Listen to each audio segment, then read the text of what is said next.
পথে যারা থেকে কাজ করছে এদের গায়ে হাত দেওয়ার সাহস পাচ্ছে না। আর মুখ্যমন্ত্রী বলে কোন মুখ্যমন্ত্রীকে তার কথা কে শুনবো?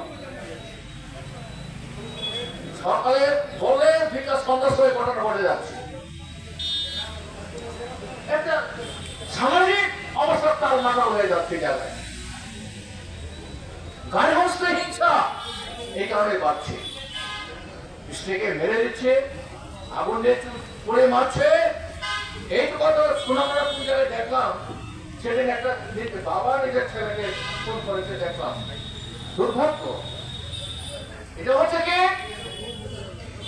নেশায় শুধু আমদানি হচ্ছে, নেশার বন্ধে মানুষ খুব পেয়ে যাচ্ছি।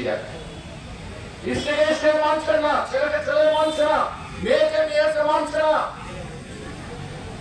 অরাজকতার মধ্যে আজকে এই জায়গায় আমরা বাস করছি।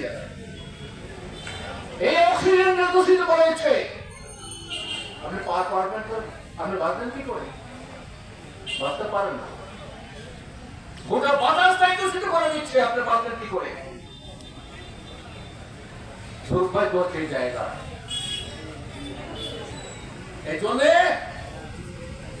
আজকে ওই যার কথা তিনি বলছিলেন, এই তোমার দেশের মন্ত্রী সুধাংশু দাসের কথা বলছিলেন।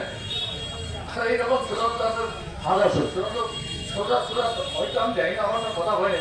সুধাংশ সামটা বলে দিয়েছে, হ্যাঁ কিছু তো তোমার আমার হচ্ছে ঘুষ, আমরা ঘুষ নিচ্ছি না।